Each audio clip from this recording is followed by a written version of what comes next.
Latest chika, Donnie Pangilinan nadulas. Tinawag na my wife sa harap ng mga staff si Bel Mariano. Hindi na maikakaila ni Donnie Pangilinan dahil narinig na nila nang napakalinaw ang pagsambit niya ng my wife. Asawa na ba niya?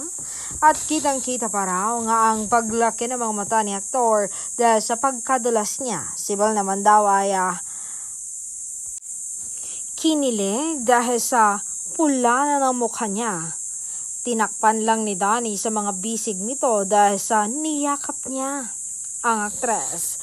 Pero hindi naman daw nag-alala ang dalawa dahil alam naman ng mga staff ang assignment na huwag ipaalam sa mga fans.